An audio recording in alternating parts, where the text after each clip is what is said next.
Good morning. आज हम देखेंगे जो पीछे वाले वीडियो में हमने पढ़ा था, जो क्वेश्चन हमने देखे थे 4th चैप्टर के, तो उनके हम आप आंसर करेंगे। तो आंसर करने का भी क्या होता है, एक तरीका होता है। जैसे किसी ने हमसे अपना नाम पूछा तो हम क्या करेंगे, सिर्फ उसका अपना नाम ही बताएंगे। लेकिन कुछ स्टूडेंट क्या करते हैं, जैसे उनसे पूछा तो कुछ और ही जाता है और वो उसके बारे में सब कुछ लिख देते हैं। जैसे हमसे किसी ने हमारा नाम पूछा तो वो हमारा अपना नाम, पापा का नाम, माता का नाम, एड्रेस, सब कुछ उसमें लिख देते हैं। तो आपको ऐसा नहीं करना है। किसी भी एग्जाम में, किसी भी टेस्ट में, किसी भी जब भी कोई क्वेश्चन पूछा जाए तो जो पूछा जाए सिर्फ उसी का ही आंसर देना है आपको। ठीक है, तो देखो पहला क्वेश्चन था हमारा, शरीर में कौन सी दो प्रकार की प्रतिरक्षी विधियां पाई जाती है। तो एक तो स्वाभाविक प्रतिरक्षी विधि पाई जाती है और एक उपार्जित प्रतिरक्षा विधि पाई जाती है। दूसरा है प्रतिजन व प्रतिरक्षी क्या है। तो मैंने पढ़ा था कि प्रतिजन क्या होते हैं और प्रतिरक्षी क्या होते हैं, इनका काम क्या होता है। तो प्रतिजन क्या करता है, बाहरी रोगाणु होते हैं। प्रतिजन क्या होते हैं, बाहरी रोगाणु होते हैं जो प्रतिरक्षी उत्पाद को प्रेरित करते हैं। ठीक है, प्रतिरक्षी क्या होता है कि प्रतिरक्षी द्वारा बैक्टीरिया तथा वायरस जैसे बाह्य पदार्थों को पहचानने तथा उन्हें बेअसर करने में किया जाता है। जैसे कोई भी प्रतिजन होता है, प्रतिजन मतलब जो बाहरी रोगाणु होते हैं, है ना। बाहरी रोगाणु मतलब जैसे बैक्टीरिया, विषाणु, वायरस। तो जब ये हमारे बॉडी पे अटैक करते हैं तो जो हमारे बॉडी में जो प्रतिरक्षा होती है वो उनको पहचान कर उन्हें बेअसर करने का काम करती है। तो उसे क्या बोलते हैं, प्रतिरक्षा कहते हैं। फिर बात करते हैं प्रतिरक्षा किस प्रकार की प्रोटीन है। अब जो प्रतिरक्षा होती है वो एक प्रकार की प्रोटीन ही होती है। तो प्रतिरक्षा है वो कौन सी प्रोटीन है, किस प्रकार की प्रोटीन है और उसका निर्माण कहाँ होता है। तो प्रतिरक्षा एक विशिष्ट गामा ग्लोबुलिन प्रोटीन है। प्रतिरक्षी क्या है, एक विशिष्ट गामा ग्लोबुलिन प्रोटीन है जो प्रतिजन के साथ संयोजित हो सकते हैं। जो प्रतिजन के साथ में संयोजित हो सकते हैं मतलब उनको नष्ट कर सकते हैं। ठीक है, जिसका निर्माण प्लाज्मा कोशिका द्वारा किया जाता है। अब ये ध्यान रखना, हमारे शरीर को प्रतिरक्षा प्लाज्मा कोशिका द्वारा प्राप्त होती है। ठीक है, नेक्स्ट क्वेश्चन है, प्रतिरक्षी कितने प्रकार के होते हैं, नाम बताओ। तो प्रतिरक्षी है वो 5 प्रकार के होते हैं जो निम्न है। IgA है, IgD, IgE, IgG और IgM। ठीक है, फिर हम बात करते हैं रक्त में कौन कौन सी कणिकाएं या कोशिकाएं या फिर सेल होती है। ठीक है, तो पहला है कि उत्तर में रक्त में 3 प्रकार की रक्त कणिकाएं पाई जाती है। पहली है लाल रक्त कणिका, जिसको हम इंग्लिश में रेड ब्लड सेल बोलते हैं, RBC। दूसरी है श्वेत रक्त कणिकाएं, जिसको हम WBC बोलते हैं इंग्लिश में, व्हाइट ब्लड सेल। ठीक है, तीसरी है बिंबाणु, बिंबाणु को हम बोलेंगे प्लेटलेट्स। ठीक है, फिर हम बात करते हैं 6 क्वेश्चन की कि मानव रक्त समूह को कितने वर्गों में विभक्त किया गया है। तो मानव रक्त समूह को कितने वर्गों में विभक्त किया गया है, 4 वर्गों में विभक्त किया गया है। कौन कौन से हैं, तो blood group A, blood group B, blood group AB और ब्लड ग्रुप O। ठीक है, तो इसके अंदर कौन सा ब्लड ग्रुप वाला किसको रक्त दे सकता है, किसका रक्त ले सकता है, वो अपन बात करते हैं। तो जो A ब्लड ग्रुप वाला है, कोई व्यक्ति है वो A ब्लड ग्रुप वाला है, तो वो कौन से ब्लड ग्रुप वाले व्यक्ति से रक्त ले सकता है। तो जो A ब्लड ग्रुप वाला व्यक्ति है उससे ले सकता है, और जो O ब्लड ग्रुप वाला व्यक्ति है उसको उससे ले सकता है। और दे किसको सकता है, डोनेट किसको कर सकता है, तो A ब्लड ग्रुप वाले व्यक्ति को डोनेट कर सकता है और AB ब्लड ग्रुप वाले व्यक्ति को रक्त डोनेट कर सकता है। फिर हम बात करते हैं B ब्लड ग्रुप की।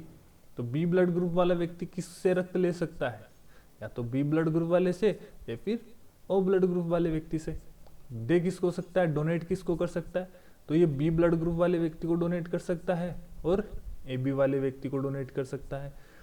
AB ब्लड ग्रुप वाला किसको दे सकता है, तो देखो किससे ले सकता है, पहले अपन ये बात करते हैं रिसीव किससे कर सकता है।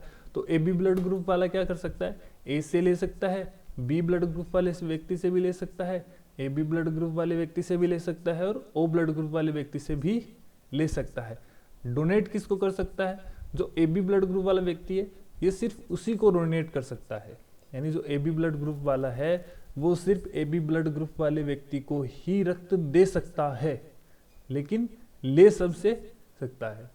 ठीक है, फिर हम बात करते हैं ओ ब्लड ग्रुप की। तो ओ ब्लड ग्रुप वाला सिर्फ ओ ब्लड ग्रुप वाले व्यक्ति से ही रक्त ले सकता है, बट वो दे सबको सकता है। ए ब्लड ग्रुप वाले व्यक्ति को भी दे सकता है, बी को भी दे सकता है, ए बी को भी दे सकता है और ओ को भी दे सकता है।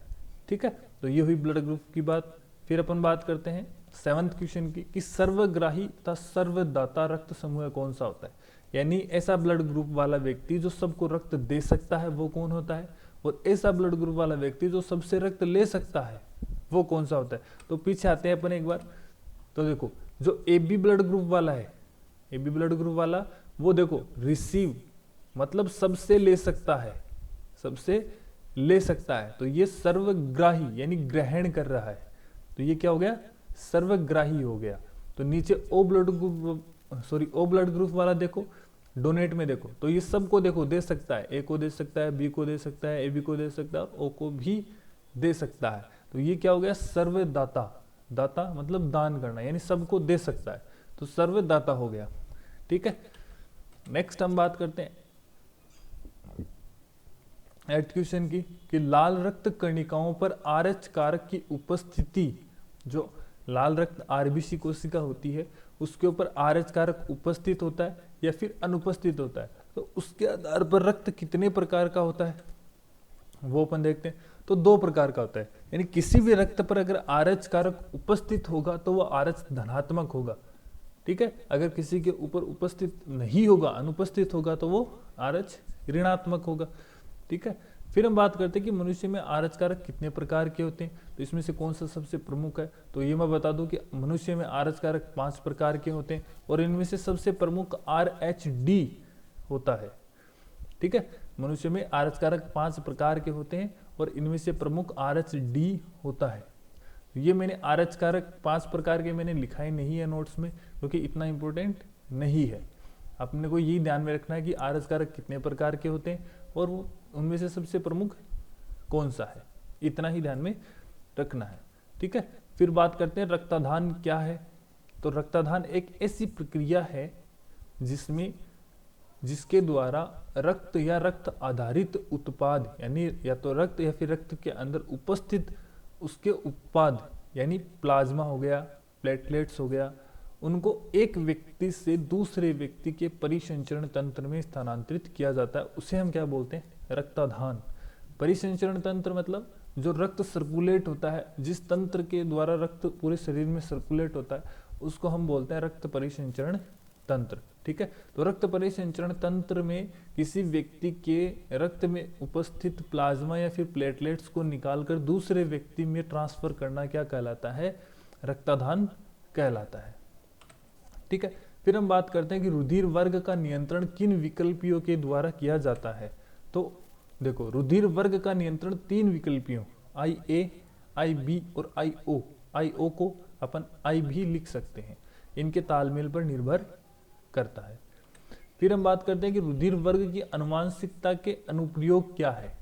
जेनेटिक्स का उपयोग अगर हम मनुष्य पे करते हैं तो उसका रुधिर पे अगर करते हैं तो वो क्या फायदा है उसकी। पैतृक संबंधी विवादों को हल किया जा सकता है, सफल रक्तदान किया जा सकता है अनुवांशिकता के द्वारा, अनुवांशिकी रोगों जैसे हीमोफीलिया का इलाज करने में भी अनुवांशिकता का उपयोग किया जा सकता है। फिर अपन बात करते हैं कि अंगदान क्या है, भी अंग को दान करना क्या है। किसी जीवित, कोई व्यक्ति जीवित है या फिर मृत है, उस व्यक्ति द्वारा अन्य व्यक्ति को कोई उत्तक या फिर अंग दान करना क्या कहलाता है, अंगदान कहलाता है। फिर हम बात करते हैं कि देहदान क्या है। तो देखो अपनी देह को अंग प्रत्यारोपण तथा चिकित्सकीय प्रशिक्षण के लिए, या तो किसी व्यक्ति से एक व्यक्ति से दूसरे व्यक्ति में अंग का प्रत्यारोपण यानी अंग ट्रांसफर किया गया हो, या फिर जो MBBS के बच्चे पढ़ाई करते हैं और करते हैं तो उनके लिए क्या करते हैं, बॉडी की आवश्यकता होती है अध्ययन करने के लिए, क्या होती है, बॉडी की आवश्यकता होती है, तो वो चिकित्सकीय प्रशिक्षण के लिए भी दान करना क्या कहलाता है, देहदान कहलाता है। लास्ट क्वेश्चन हम देखते हैं कि राष्ट्रीय अंगदान दिवस कब मनाया जाता है। तो 13 अगस्त को मनाया जाता है।